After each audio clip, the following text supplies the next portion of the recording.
So now we're going to treat each of these three cases that we described in turn. And we'll start with the overdamped system. So this is a case where the damping is large, so that gamma on 2 is greater than omega naught. So in this case, the differential equation, we have solutions where the values of alpha 1 and alpha 2 are both real and negative, because under the square root we have a real number.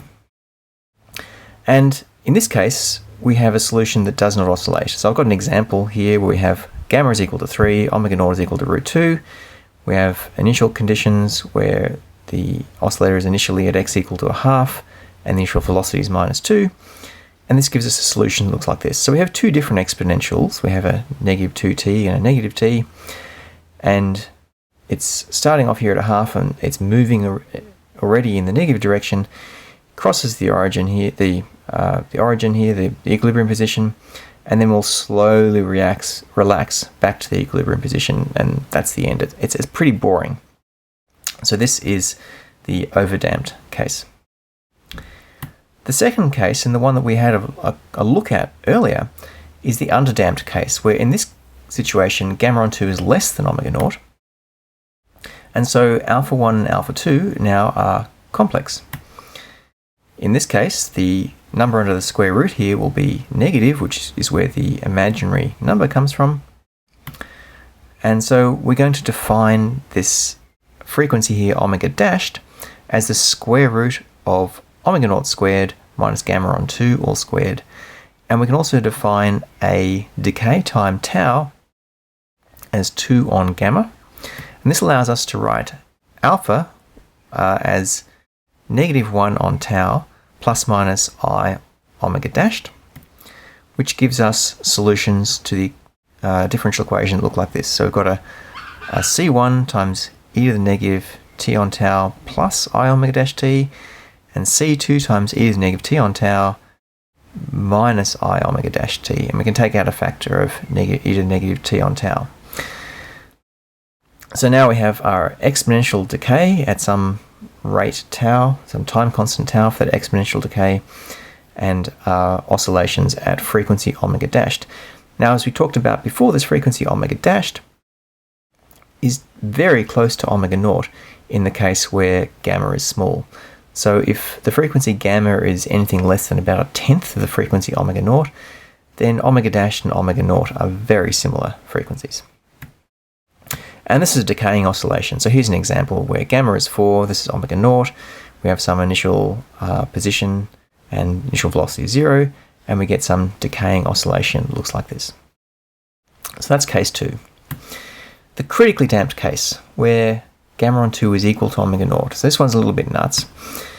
In this case, we have alpha 1 and alpha 2 are both, that they're equal because the number in the square root is 0, so we've got gamma on 2 plus minus 0, which means that the solution apparently is going to look like this. We have C1 plus C2 times e to the negative gamma on 2 times t, which doesn't have enough free parameters to fit initial position and initial velocity. So we're lacking something. We need some other independent component, and we only have one. So what do we do? Well, we try a solution that looks like this. Now, I'm not going to say where this comes from. Obviously, someone clever in the past has figured this out. In fact, there are methods for finding this kind of stuff out that we're not going to go into.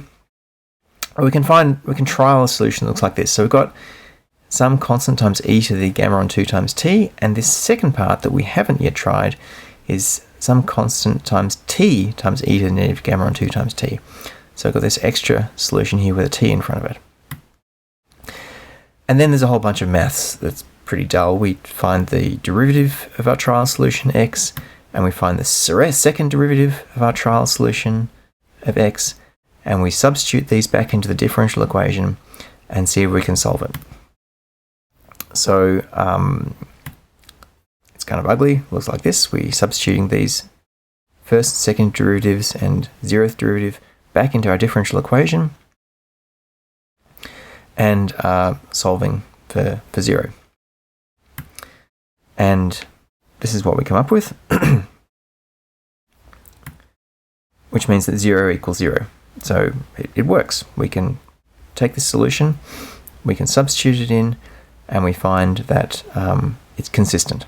Okay, so that means this function here does solve this differential equation only in the case where gamma on 2 is equal to omega naught, however, because that means we can write this equation here with a gamma on 2 squared over here in front of the x, not omega naught. So thirdly, we're going to deal with this critically damped situation where gamma on 2 is equal to omega naught. So if you recall, we have the solution we've been using successfully for the first two cases that looks like this. And the values for alpha 1 and alpha 2 are given by this expression here.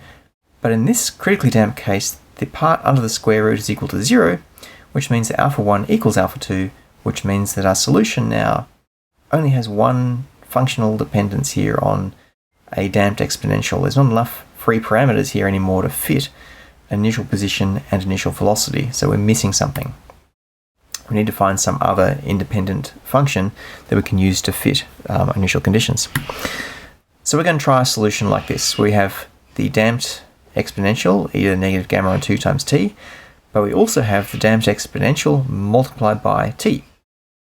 Now you can ask where this solution comes from.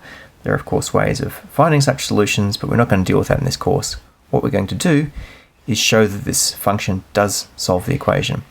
And to do that, we're going to need to know the first derivative and the second derivative and substitute the derivatives along with the function x back into our differential equation. So here's our differential equation with x double dot, x dot, and x. It depends on omega naught, but we can replace omega naught here with gamma on 2 because they're equal in this case and only this case. So now the differential equation we're dealing with here is this one. So substituting in our expressions for x double dot and x dot and x, we have this horrible expression. We can collect all the terms that depend on C1 and C2 and have this rather also horrible but slightly less horrible expression.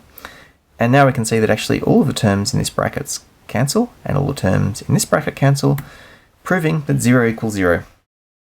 Which another way of saying is that if we take this solution here for x of t, in the case where gamma naught on 2 is equal to omega naught, then it solves this differential equation.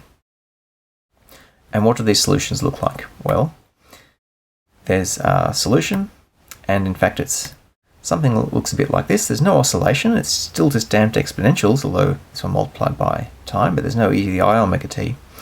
In fact, it's the fastest return to equilibrium you can have. So if you increase the damping, it'll return to equilibrium more slowly. And if you decrease the damping, it'll start oscillating. So this is just on the cusp of oscillation. In this example here, we've got gamma equal to 5, and some initial position of 1, and it's traveling rather quickly in the negative x direction, crosses the equilibrium position once, and then slowly returns to the equilibrium position. Although when I say slowly, it's actually the fastest possible return to the equilibrium position you can have. Faster than any damped case and faster than the underdamped case.